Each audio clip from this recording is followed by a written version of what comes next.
Zéro déchet au boulot. Bienvenue dans le podcast qui vous accompagne vers le zéro déchet au travail. Vous êtes sensible à prendre soin de la planète, œuvrer pour diminuer les déchets à la maison, mais au travail c'est le désastre.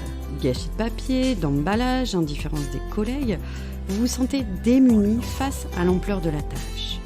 Alors bonne nouvelle, ce podcast s'adresse à tous ceux qui souhaitent avancer de manière positive et concrète dans une démarche de diminution des déchets en entreprise.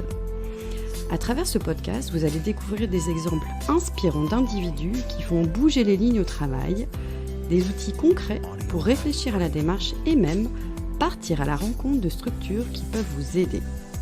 Allez, place au sujet du jour. Bienvenue pour ce nouveau podcast. Je suis ravie de vous faire découvrir, chers auditeurs, une structure qui apporte du bon en cette période de Noël, la remise en jouets. Alors pour cela, j'ai invité Mathilde Schilassi, qui est chargée de mission au sein de l'association. Mathilde, bonjour. Bonjour Sophie. Alors Mathilde, nous arrivons en une période propice pour les jouets, à une quinzaine de jours de Noël. Selon Planétoscope, ce sont plus de 61 millions de jouets offerts à Noël en France, soit près de 6 cadeaux par enfant. Et pourtant, le jouet en fin de vie est une vraie problématique. En effet, c'est un objet souvent complexe à recycler car il est composé de multiples matières. On retrouve des jouets en plastique dur, souple, transparent. Ils peuvent être munis de composants électroniques ou électriques et ça rend coûteux et dangereux son recyclage. Alors l'ADEME a étudié que chaque Français stocke en moyenne près de 2 kilos de jouets chez lui. Alors finalement, cette contrainte devient une opportunité pour votre structure et c'est ce dont nous allons discuter avec vous. On y va ? C'est parti. Alors Mathilde, pouvez-vous vous présenter ? Bonjour Sophie, je m'appelle Mathilde Schilassi. Je suis arrivée à la remise en jouets depuis 1 an en tant que chargée de mission développement et actuellement directrice de substitution pendant le congé maternité de Christelle Cousin, la fondatrice de la remise en jouets. Très bien. Quelle est l'histoire de la remise en jouets ? Pourquoi et comment a-t-elle vu le jour ? Alors, c'est à l'initiative de Madame Cousin Christelle, qui de base est éducatrice spécialisée et qui est également passionnée de jeux de société. Et elle s'est posé la question une fois, mais que deviennent tous ces jeux de société, ces jouets qu'est-ce qu'on en fait lorsqu'on n'utilise plus et qu'on ne joue plus avec ? Et en fait, elle a mené une étude sur ce sujet-là et en effet, elle s'est rendue compte qu'il y avait énormément de déchets jetés et non réutilisés alors qu'ils le peuvent. Du coup, elle a associé son métier, donc dans le milieu du social, avec ce volet environnemental qui est le réemploi de jouets. Donc, ce qui a créé la remise en jouets, en liant l'insertion par l'activité économique, en permettant à des personnes éloignées de l'emploi de retrouver un travail, leur permettre de gagner confiance en eux, tout en utilisant le support du jouet, donc en rénovant et en revendant des jouets de seconde main. D'accord. Alors, est-ce que vous pouvez nous expliquer un petit peu plus ? Aujourd'hui, la remise en jouets, c'est combien de personnes ? Depuis combien de temps elle existe ? Enfin, en gros, la taille de la structure, de l'association. L'association a du coup maintenant 2 ans. Elle a été créée du coup en janvier 2021 et emploie 14 salariés en insertion à date et emploie également 3 salariés encadrants pour permettre la gestion de la structure. Donc, c'est déjà une belle structure qui existe. Et si je ne me trompe pas, vous avez un lieu pour traiter les jouets et un magasin aussi. Tout à fait. Donc, la remise en jouets dispose d'un atelier qui est situé au 6 allée La Canale à Villeneuve-d'Ascq où se passe vraiment tout le processus du jouet à travers la collecte, le tri, le stockage, la rénovation. Également, une boutique dans le centre commercial de V2 qui nous permet de revendre les jouets de seconde main et surtout sensibiliser les clients à cette nouvelle économie du recyclage et sensibiliser au fait que oui, les jouets recyclés fonctionnent bien, peuvent être utilisés et connaître une seconde vie dans la main d'un autre enfant. Alors, pour info, V2, pour ceux qui ne sont pas en métropole lilloise, c'est une grande galerie marchande avec une petite centaine de magasins, plutôt mode, plutôt cosmétique, etc. Donc, c'est chouette de voir un magasin finalement qui travaille l'insertion, qui travaille la valorisation de jouets.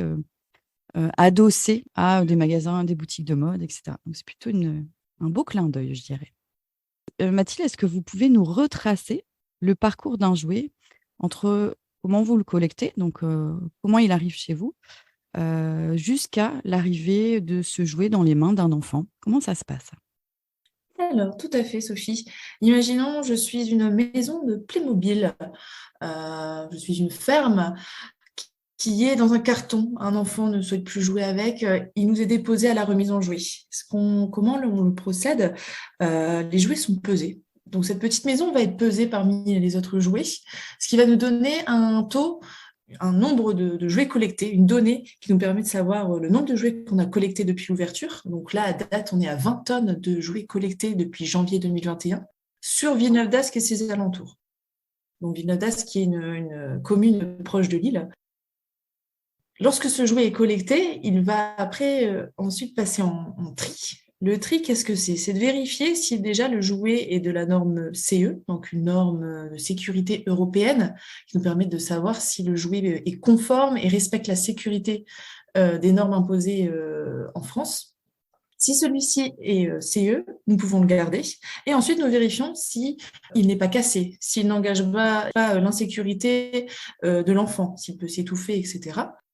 Si tout est OK, on peut compléter le lot de Playmobil, si on reste sur la maison de Playmobil. Vu qu'on collecte énormément de jouets, on arrive à avoir un stock de pièces détachées et du coup, les salariés peuvent s'amuser à créer des mondes. Donc, imaginons si on a une vache, l'âne, le ballot de foin, le tracteur qui va avec, on peut s'amuser à refaire un monde Playmobil de la ferme et de développer son imagination.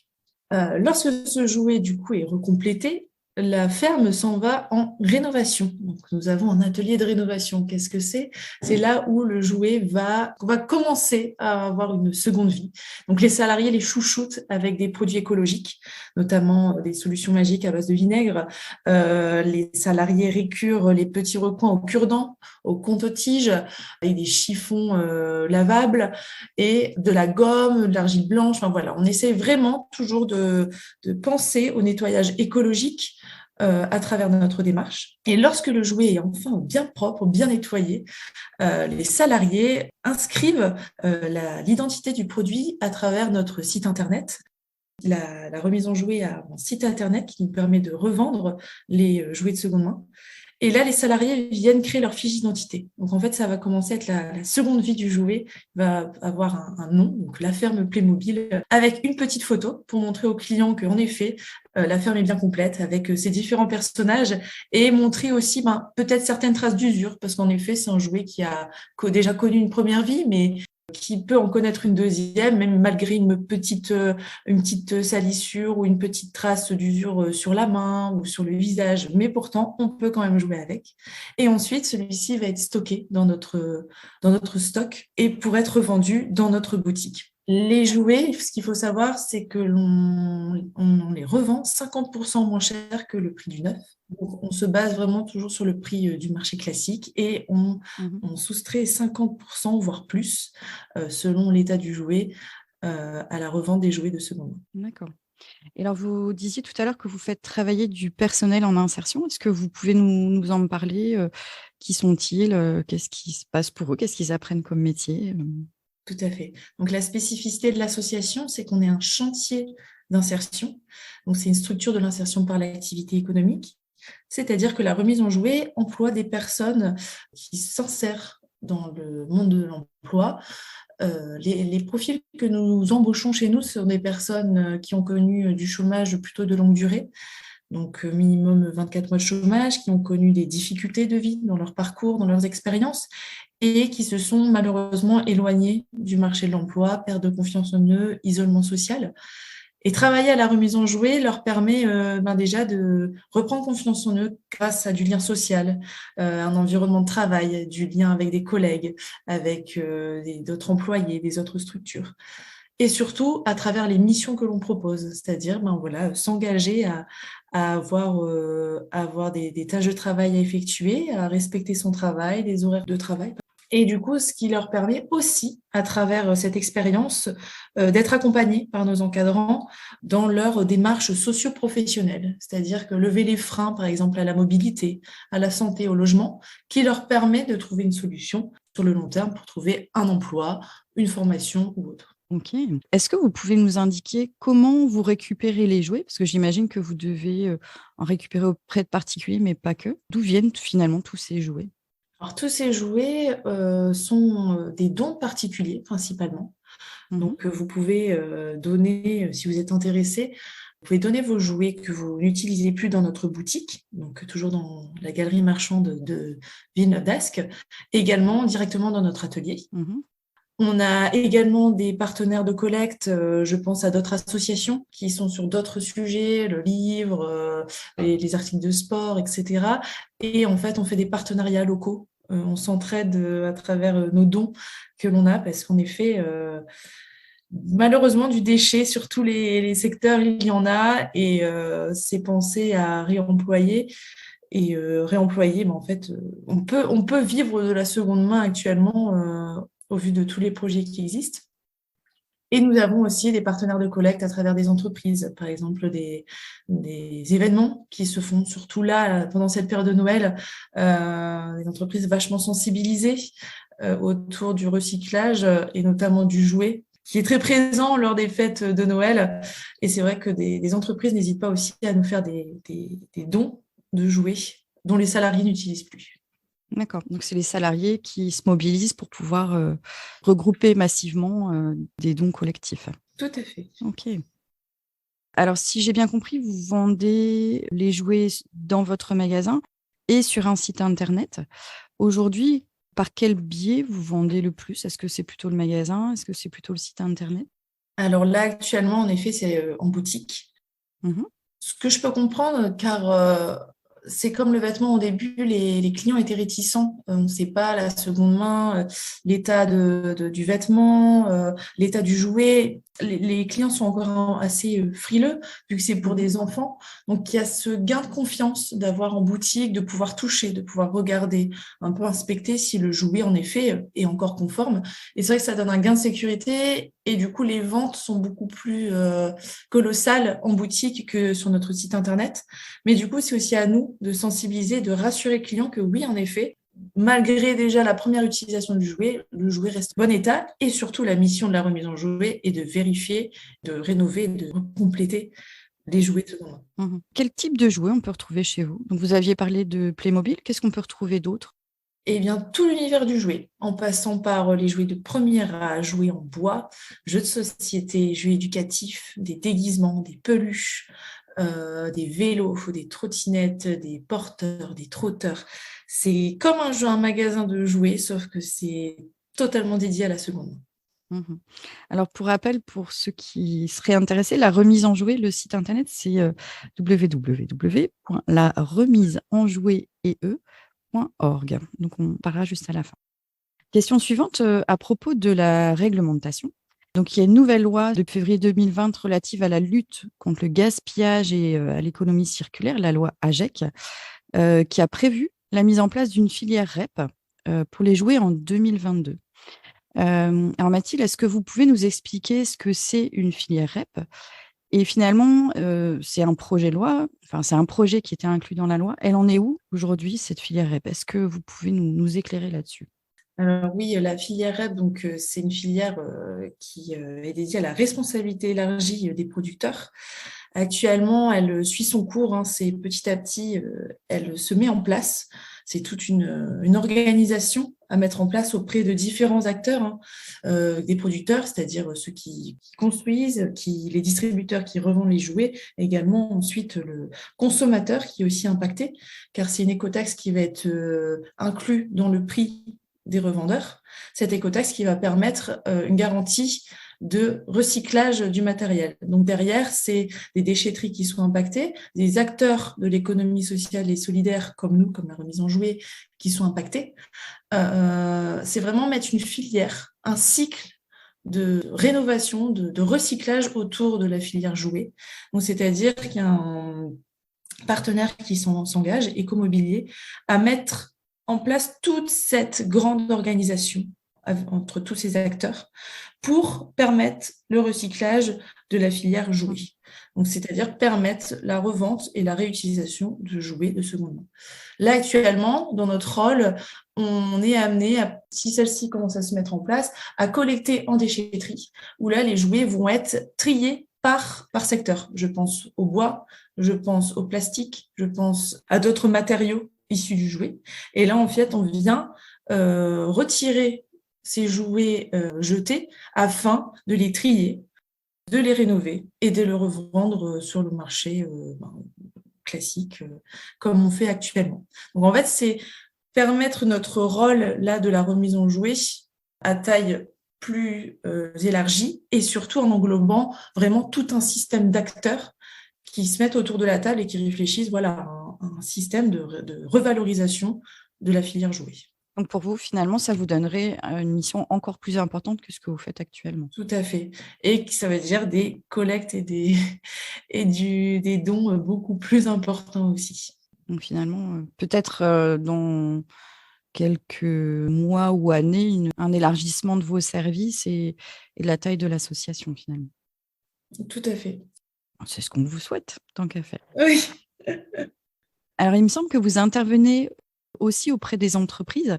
Est-ce que vous pouvez décrire vos interventions?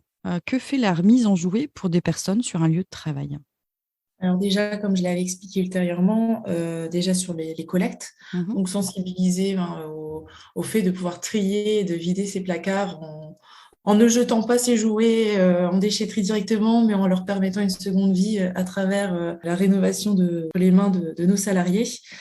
Mais aussi, dans un second temps, c'est permettre des rencontres à travers la sensibilisation autour du recyclage du jouet et également autour d'animation de jeux de société. En fait, ça permet tout d'abord de sensibiliser, en effet, sur l'utilisation de jouets de seconde main, mais également permettre à nos salariés la création de liens, parce que autour du jeu et du jouet, il n'y a pas forcément d'âge. Des jeux et des jouets vont de 0 à 99 ans, voire plus. Et c'est vrai que ça permet de créer du lien à travers les personnes, d'apprendre à se connaître, à échanger, à animer, à casser un peu des codes et de la timidité. Donc, ce qui permet aussi, sur notre volet social, de permettre le développement personnel et relationnel des salariés lors de notre passage dans l'association. Et vous avez des exemples d'actions mises en place là récemment? Je pense à des événements avec la ville de Lille ou même avec Villeneuve-d'Ascq, donc la ville où est-ce on est natif, lors de forums autour de l'éco-attitude, donc c'est-à-dire montrer à des personnes qui passent sur notre centre comment sensibiliser à la rénovation d'un jouet, comment la structure rénove un jouet, par quel biais, comment on le... Moi, je le vois surtout, c'est en boutique, lorsque les salariés, parce que les salariés sont également du coup dans notre boutique, ils sont dans la relation client, ils conseillent les clients, ils font la tenue de la boutique, l'encaissement, etc. Et c'est surtout lorsqu'ils vendent un jouet qu'ils ont eux-mêmes collecté, trié et rénové. Donc on sent dans leur regard qu'ils sont impactés et émus de pouvoir expliquer à l'enfant comment le jouet peut se manier, quelles options ils peuvent faire, etc. Je pense notamment aux jouets garçons et filles, lorsque c'est des voitures qui se transforment. Et que là, le salarié, on voit que dans ses yeux, il est quand même impacté par le conseil qu'il donne à l'enfant. Et surtout, à la fin, lorsqu'il a permis de donner le sourire à un enfant à travers la vente de ce jouet qu'il a lui-même donné une seconde vie. Wow. C'est une vente importante, beaucoup plus qu'une vente classique. C'est chouette. Mathilde, est-ce que vous avez une astuce zéro déchet dont vous êtes particulièrement fière, mise en place au sein de la remise en jouet? Alors, fière, je ne sais pas si c'est le mot, mais en tout cas assez drôle, et je sais que ça fait rire aussi les clients.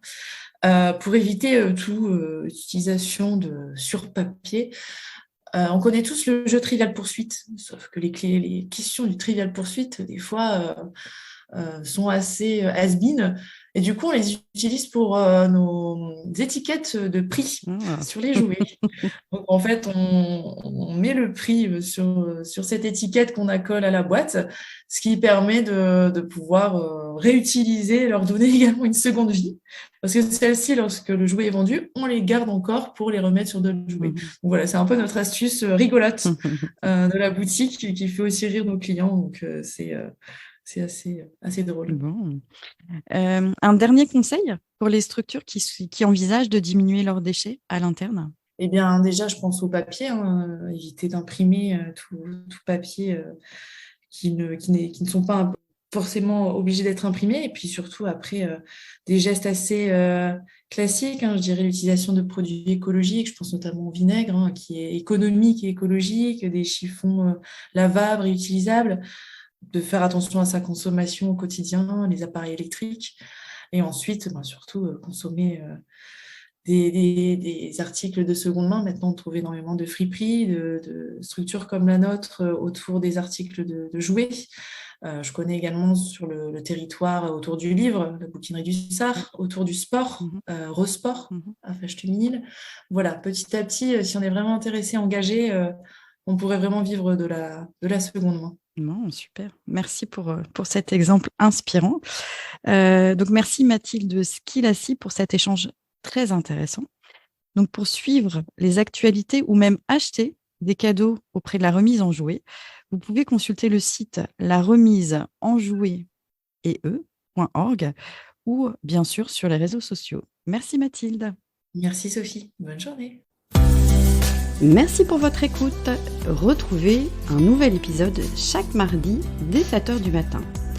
Et si vous voulez suivre les publications du podcast Zéro déchet au boulot, inscrivez-vous à la newsletter et vous recevrez dans votre boîte mail l'accès à chaque nouvel épisode. Vous retrouverez le lien dans le descriptif. Je suis Sophie Free. Dans la vie, je travaille pour sensibiliser au développement durable. Et je parle notamment du zéro déchet. Pour cela, je propose des ateliers, des conférences, des formations professionnalisantes, un blog, Sophie au naturel, et je suis aussi auteure de livres sur le sujet. Retrouvez toutes mes informations sur le site sophie-o-naturel.fr. Au plaisir!